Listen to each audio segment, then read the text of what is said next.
Welcome to the Solo Edit Podcast, a podcast for estheticians looking for a weekly dose of motivation, inspiration, and honest conversations about life in and out of the treatment room. I am so excited about today's episode. I have my dear friend Liz Steffen today from Vanilla Sugar. She owns a spa in Peoria, Illinois. I've known her for years. We have traveled together. We talk regularly, share podcasts. She is just a wealth of information and is a true testament to putting in the hard work and reaping the benefits. She has a very successful spa. Every time I talk to her, she's taking a new continuing ed course, whether it's on aesthetics or to learn how to improve her email marketing, you name it, she is doing it. And I'm just really excited to have her on because I know that this is going to be a super valuable episode for you today.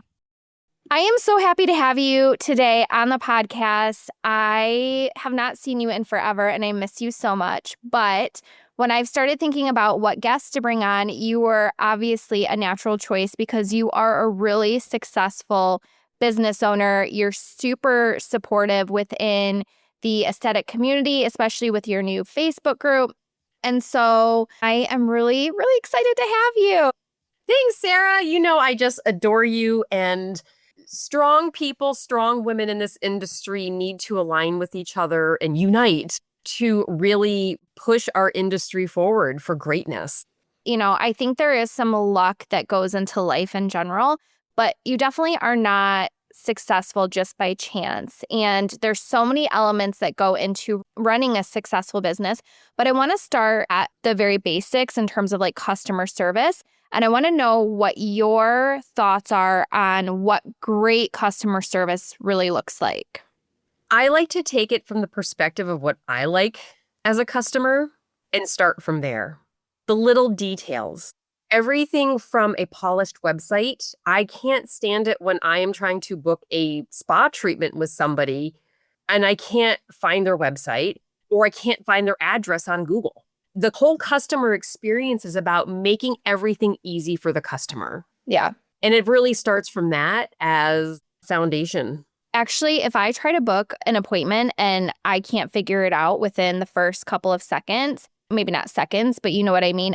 I just give up. I'm like, it's not worth it. I think it kind of goes back to like the internet and how quickly we get information now. We can't. Yes. We don't have time for that. Yeah. And there's a girl that I'm getting facials from. She's about a half an hour away from where I live and she doesn't have a Google profile yet. And I'm like, what's her address again? And I literally have to go back into the link from her phone to find the address. And it's challenging. It's an extra step that's not needed. I know the name of her business. Why can't I find it on Google? It's right. All those little details. And you learn that stuff by talking to your customers. Right. And hearing that feedback from them. But I like to start it earlier than that. And so you said luck. I don't believe in luck. I believe in blessings and mindset and discipline to work hard. There's no such thing as luck in business. Yeah. You're strategically setting things up in place to be successful. If you want to call that luck, fine, but it's not. It's a strategy. Yeah. No, there's so much strategy that goes into running a business, and it's strategy from literally every single angle, right? Marketing, customer service / retention, the tech side of things. Like it takes a lot of strategy and it takes a lot of reflection and being curious and analyzing and being able to read the data or figuring out how to kind of extract that data. And also going back to Google, if you don't have a Google profile and you don't have reviews, I mean, I always look at reviews. So if that's not available to me, there's a pretty good chance that I'm not going to book with you if I don't know what others are saying. Yeah, Google reviews is always a forefront strategy in my company. Yeah. Hands down. We got a 1-star review recently from somebody who wasn't even a client of ours. I actually laughed at it. If we get a 4-star or less, we will respond to that person personally. We call them. Yeah. You know, we want to know why pretty much we didn't get a 5-star. Like, what can we do better? Right. Now, the 1-star, I laughed. I went on to ChatGPT and found like a funny response. Yeah. Yeah. And then I reported it to Google because if they're not truly a customer of yours, they can't complain about your services. They were complaining about our prices were too high. Like, you're not even a customer of ours. That is so annoying when you see reviews and it's like, haven't eaten there yet, but blah, blah, blah, blah, blah. And it's like, you just wasted a minute of my time. Yeah. And people just, scroll through those and like, yeah, they know that they're weird. Yeah, for sure. So at Vanilla Sugar, what do you feel like makes your clients stick around? Excellent customer service. It starts with how we take their phone calls. It starts with how they look at our website. What was their booking experience like? How clean is our spa? Was the staff member on time? Did we follow up with a thank you card? Did we follow up in other ways? Yeah. I really do feel that customers do have a short lifespan in our industry. I definitely have long-standing customers, but people move. Let's say they're coming in for facials. We have a lot of clients where we change their skin and then they don't really need to see us anymore. Right. They might still buy our products and ultimately that's going to be our goal. Right. But when we deliver that customer experience, yeah, you can stop in at any time to pick up a product. We're fully staffed. I don't want to have to make an appointment to pick up product. Right. No. And that's hard as a solo entrepreneur. It really is. But a lot of people in this industry, they're like, I'm ready to hire my first esthetician. I'm like, did you hire an assistant first? Yeah. That's why I'm a huge proponent of having an online shop where they can shop with you or, yes, having an assistant, having hours outside where people can pick up products. But also to that point, even if a customer doesn't or a client doesn't continue to come in because you've helped them so much, if you've created that relationship and they're really happy with their, experience with you, they're going to tell people. Yeah. So I have 3 areas I'm focusing on my business this year. It is leadership, customer service, and customer retention. And all 3 tie into each other. And it's really funny because I say it over and over again. Every week I'm talking about those 3 things. And I'm studying that. We're working on it in our business. Our marketing is designed around it. Our training is designed around it. And we really have to keep it top of mind. Because in this economy right now, the spa industry is really feeling it. People are going longer between appointments. We're not getting nearly as many new clients every month as we were a year or 2 ago. It has dramatically gone down. There's more competition now because people are like, oh, I'm getting into the industry. This is like 2008 all over again. But in 3-4 years from right now, we're going to be jamming again. That's just how our economy generally works in this country and around the globe. And I'm not worried about it. So having these 3 areas of focus is going to keep us at the top and survive what's going on right now. Like, we're still thriving. Right. We're still thriving. I mean, I see the slowdown too, but we're still thriving. And that's a strategy that would be a whole other podcast. Yeah, and frankly, I don't know if I'll share all that information. Yeah. There's always going to be ebbs and flows. And I think in times where maybe business is a little bit slower is a great time to reflect and kind of lean into education or building strategies that can help you withstand those slower periods because it affects everybody, right? Nobody's special. It's just kind of what happens. And it's those people that can kind of weather those storms are the ones that are going to make it out on top. Yeah. And there's nothing to fear of it because these are the deepest learning opportunities and times that we're facing right now. And I have really challenged myself to be better at those 3 areas of focus. And it's incredible what's happening and the transformations that I'm seeing. Like, I go into work now and I love going in and seeing all my girls and making them laugh and leading them and being with them and listening to them through their struggles.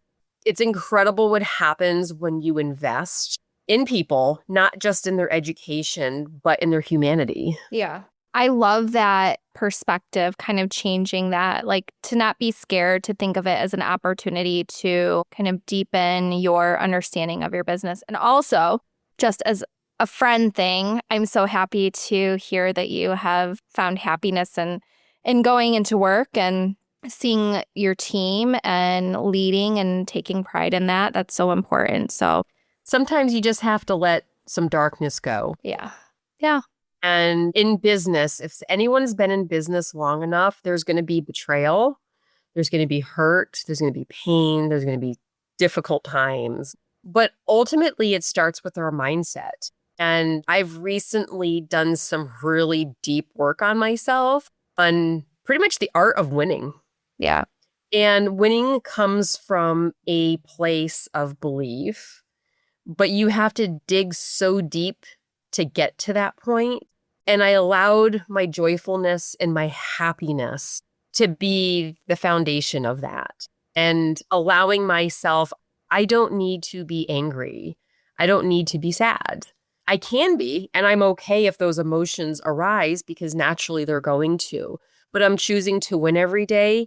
And by choosing to win, I am allowing joy to be the main thing that I feel and put out into this world. So when I go to work, the girls are feeling that Liz is joyful. Yeah. I'm not coming in and hiding my pain because they can feel it and sense it. Yeah. And now, I got this big, beautiful LED sign out in front of my building, and I put on there, live joyfully. It's one of the things that, pops up for like 10 seconds. Yeah. And I want the 10,000 cars that drive by every day to see that. Oh, I love that. That this is a happy place that people can come to and feel good at. Yeah. Feel seen, have a moment. Yes. So customer service, we offer joyful customer service. Yeah. And that's important. That is really important. What are your thoughts, though, on boundaries versus customer service? Like, is the customer always right? Of course not. That's why we send invoices for no shows. So, no, the customer is definitely not always right, but we always respect them. Right. Always pay respect to people. And so many things can be negotiated. So if we walk into it as a place of negotiation and a place of respect, there's no problems. Yeah. There's no problems we can't solve. Right. Peacefully. Right. That's really important to me. Yes, we've had some crazy irate customers and we've had to handle some situations. And depending on who's working the front desk that day, is it a young 18-year-old girl who doesn't know how to handle people? Right.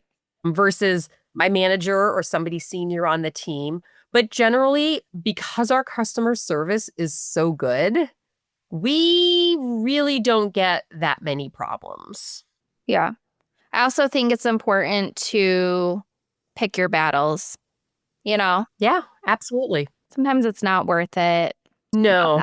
I can only imagine some of the things that you have to handle. Yeah. With shipping and everything that's going on in the economy right now. People are just angry.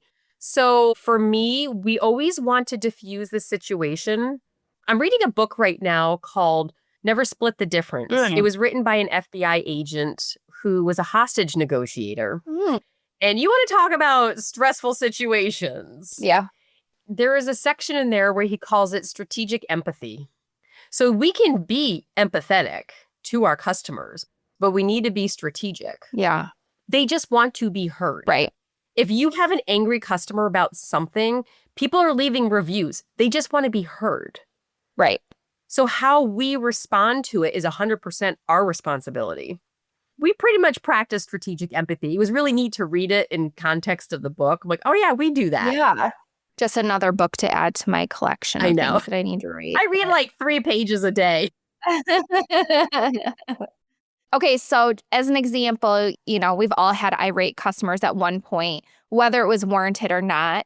If you have a customer or a client that is just kind of taking their bad day out on you, can you give like an example, like putting that into action of how you would kind of diffuse or what it really means to allow a customer to be heard and just like diffuse that situation? It all depends where it's happening. Is it on the phone? Is it in my reception area? Yeah. Is it in the treatment room? Right. Where is this happening? I think first is having your own personal boundaries to let people know that it's just not accepted to treat us poorly. Right. And so I think in my 11 years of being open, I've only had 2 customers that have been irate inside our spa. Yeah.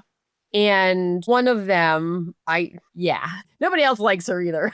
In that situation, she was irate via email and I was on vacation and she just wanted to be heard. But she was the type of person to bring her daughter in, cancel appointments, not have payment. And like we're chasing her down for payment because she didn't give money to her daughter for her appointment. And so she was just a very difficult client. And, she fired us. She sent an email because I didn't respond to her. She knew I was on vacation. She became impatient and I didn't care. I don't take it personally.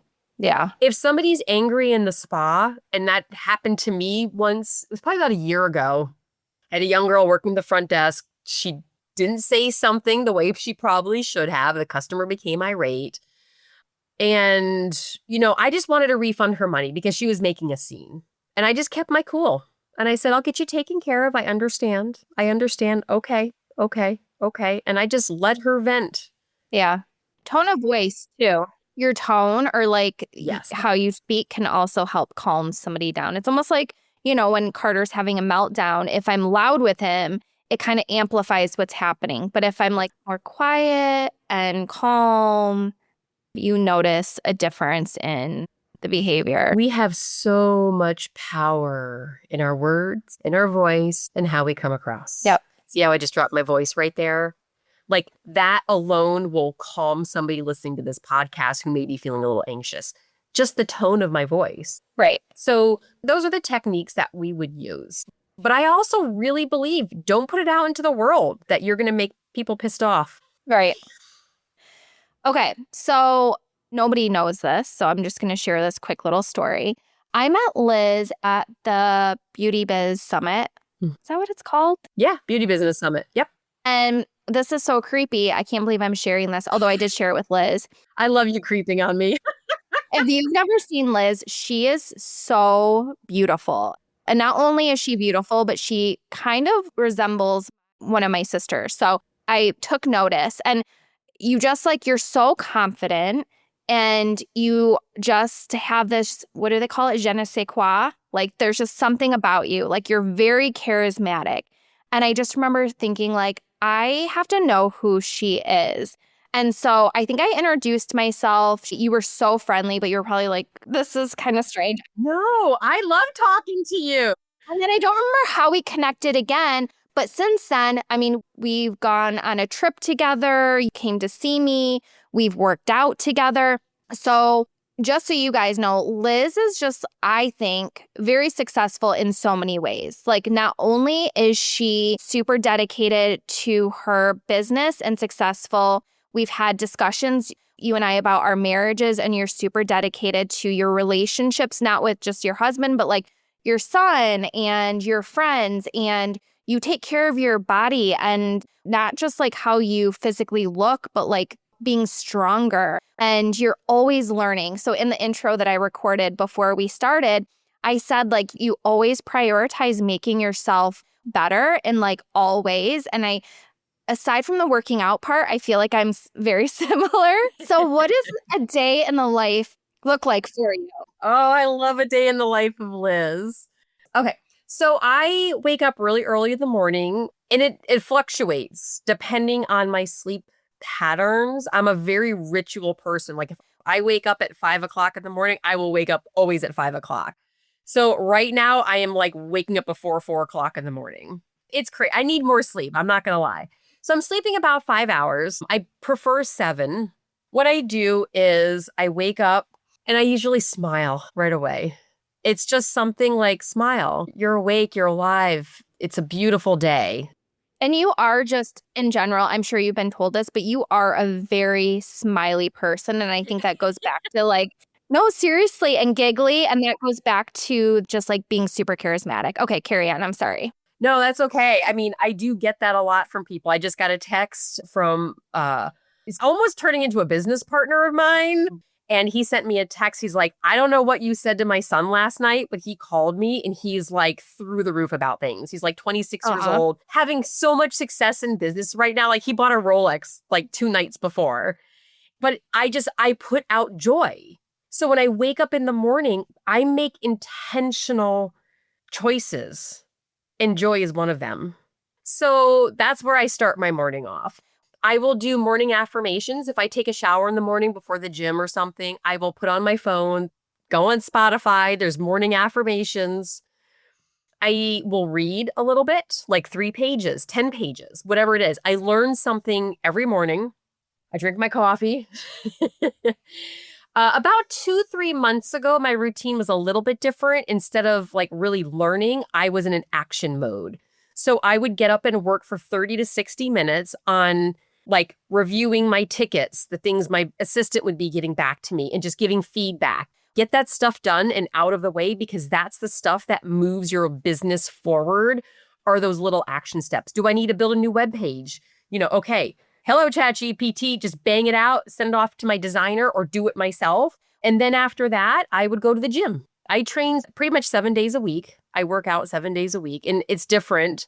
I weight train right now 5 days a week. And then one day will be like heavy mobility meditation, like yoga, meditation. And then my last day is my fun day, where I'm like, we're going to go for a hike today. We're going to go on my bicycle, or I'm going to go to the gym and do another workout if I feel like it. I know people are like, don't overtrain. We're over 40. F that shit. And I have a personal goal to make people laugh every day. Yeah. So that is how my morning routine starts. I come home after the gym, I get some food in me, and I get to work, or I have meetings, and for me, work is, I don't take a lot of clients. So I will see a few clients, but work to me is, I have a meeting. I got to talk to my manager. I got to go in and clean my office and organize it today. I got to meet with a business partner or a business associate. Zoom calls, meeting with my coaches. I have numerous different coaches that I work with. My day can run, like I said, I wake up by 4 o'clock in the morning. Yesterday, I worked from 4 to 1. I had like a 1-hour training session in there. So I worked 8 hours by 1 o'clock. Yeah. And I was actually having a bit of a day yesterday. There was something that happened with my son at school, an incident. And Liz was kind of raging. I was really angry. Okay.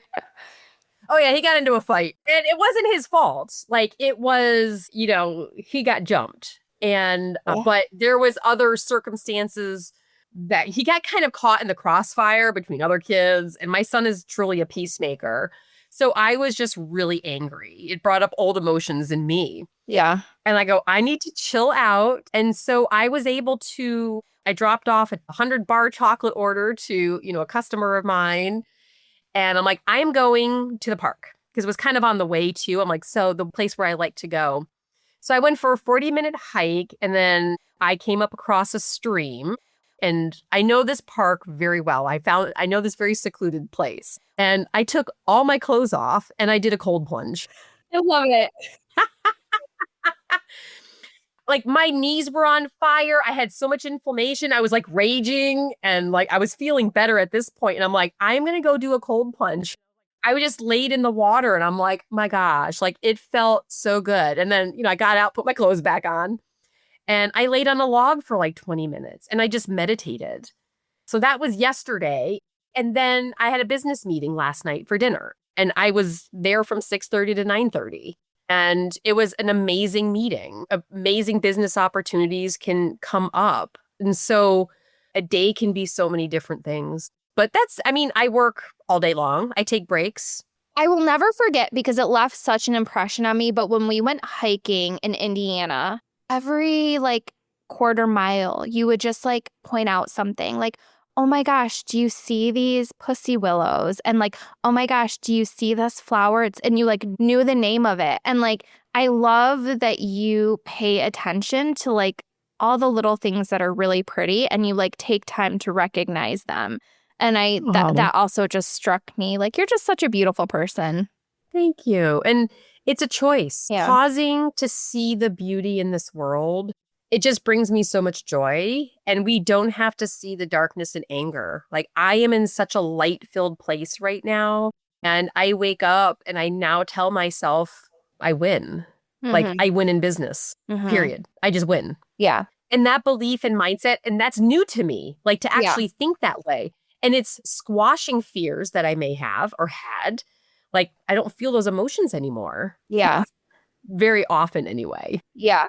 I'm not super into the like woo-woo manifesting, but I 100% believe that if you tell yourself that you can and you're going to be doing something and you don't really give yourself any other choice, it's going to happen. I know when I started both of my businesses, it was just like, I know that it's going to work out. I will figure it out. Even if there's, potholes, it will be okay. And it will be short-lived, and I will figure it out, and I will keep going.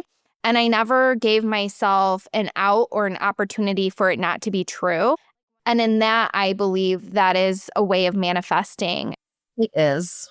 I think that once you kind of unlock that, and then you start building confidence because you see that it's true, you realize you literally can do anything you put your mind to. Absolutely. 100%. Manifestation, I'm not like into woo-woo stuff either. Right. Okay, so I'm totally relating to you. But it's funny because I did start doing affirmations where they're like, say it out loud. I'm like, okay. But I'm doing it by myself in the shower or like sitting quietly in my dark room at 4:00 in the morning. And I do it for like 5 to 10 minutes. That's it. And it is powerful because words are powerful. And I found myself doing it yesterday, laying on that log. And I think I said, you are successful, you are beautiful, you are strong. And then I turned it to I. I am successful. I am fearless. I am strong. And I was saying it out loud. I think that's probably the first time I've really done that. But I was out in nature where I love to be. And the rest of my day was freaking incredible. And I inspired a man who bought a Rolex, for himself. And he's 26 years old. Yeah. And it had a lot of diamonds in it. Yeah. I'm like, can I see it? Can I just try it on for a minute? And that to me allowed, like, as I'm sitting here right now talking to you, yesterday morning, my friend at the gym's like, Liz, you should be a coach. And now I just got a text message from, super successful business guy that I was able to inspire somebody who's making like way more than I am. We'll put it that way. They're like, you're in the wrong industry, Liz. You need to come work for us. Yeah. My joy is more important to me than making money. Yeah. I have a gift and I'm so honored and blessed that I can share it with people who are receptive to it. And so I surround myself with people that are driven and I can offer something in the relationships in the aspect of joy and helping people believe deeper in themselves and to push harder. Like we've had a lot of conversations about this. It is incredible what we can achieve when we have the discipline to work. And those are the people that I choose to hang around with in my circle. I'm heading to Florida tomorrow and I'm going to a conference and I'm actually going to go to the beauty schools like in Jacksonville and I'm just starting to network because I'm looking to open up in Florida. So any estheticians looking for a job in Florida, management, want to purchase a franchise? I'm going to throw my little marketing thing in there. But those are the people who I want to work with. I want to work with people who need leadership in their lives and deep, meaningful friendships that are going to be honest and fruitful. Right. For their souls. Yeah. That's my woo-woo. No, I love it. You do have so much joy and positivity. How do you stay inspired, specifically like within our industry? How do you just stay inspired after all of these years? I like to do things that challenge me every single day, or else I get very bored. Hence why I'm really not in the treatment room anymore. I'm still in there because there still is more to learn, but I can't be doing like Brazilian waxes all day. Inspiration. I listen to affirmations. I read positive words. I have friends that send me memes that are all positivity. I send them to other people. I feel like my job is more to inspire than to be inspired. It's a gift that I have at this point in my life that I'm very well aware of. Do I need inspiration? Yes. But my inspiration mostly comes from inspiring others and seeing other people succeed. That gives me so much joy to keep going. I love that. We didn't mention that you also have a chocolate company. You do all the things. You're also very creative. How is that going? It is going super well. So am still working on my paperwork. I'm opening as a manufacturing company. So the paperwork's a little bit different, but I hired somebody to manage the kitchen. Awesome. She's going to be graduating from culinary school later this year. So she's very comfortable around a kitchen. She likes working with sweets. She loves working for me. She's my manager's daughter. So she has a special place in my heart. And I've known her for years now. I can't do all the work myself. And I knew moving forward, I needed this. And this business relationship that I'm starting to develop with this company, they really impressed me with their customer service and caught my attention. So I wanted to know more about their business. And I did purchase a couple products from them, and they wanted to know more about what I do. So they placed a 350 bar order of chocolates to give to their customers and leads to get in the doors. And now they're actually talking to me about maybe doing marketing for them. So it's really interesting how things will open up in the world and opportunities. I have multiple LLCs, so you probably do too, you know. And as you grow, we create multiple streams of income. And I don't really believe in passive income because we actively have to work for it and manage it. Like, I still have to go to the spa even though I have a full-time manager. Right. You know, I still have to talk to her. I still have to motivate and lead the girls. Right. And business is good. Chocolate industry is really hard right now. Most people are closing their businesses. So I'm looking deep at my niche. Yes, I'm producing chocolates for this company that have sugar in it, but I'm on my own health journey. And so I'm creating like paleo chocolates right now, and they're freaking incredible. Like no sugar added. They're all sweetened with fruit powders. They're all different: white chocolate, dark chocolate. I haven't done milk chocolate yet, but that would be a little hard because I'm not using dairy. So creating new products and innovation for people is part of the process too, but you have to see what the customer wants. So I'm still exploring what our target market is. But if somebody wants to buy something now, we're willing to make it. Yeah. And it brings money in. It brings revenue in. Okay, as we kind of come to an end, which I'm sad, you have a Facebook group. How can people learn from you and just be inspired from you on the daily? I know you have a podcast. You have a Facebook group. Share all the things. Yeah, I'm not super active in my Facebook group right now, but it's educating estheticians. You can find me on Facebook. My podcast is Bombshell Beauty Rituals. I also have a YouTube channel at Elizabeth Steffen Official. Might be rebranding the Bombshell Beauty Rituals to just Elizabeth Steffen Podcast, something like that, because I'm growing in my own career and things might shift. So I still haven't decided yet, but I'm all over the place. Find me on social. Send me a friend request. Like, if you're an esthetician, I accept friend requests from estheticians. I don't from weird, creepy men. We probably don't have any of those listening, so you don't have to worry about that. I'll make sure to link all the places, your Facebook group and your podcast. I'll make sure to link those in the show notes. Okay, thank you. Anything else you want to say as we part ways?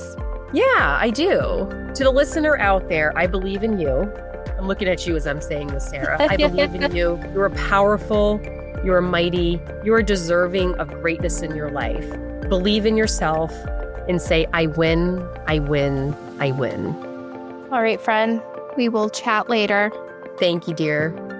Thanks for having me today. I'm so honored. Thank you. Yeah.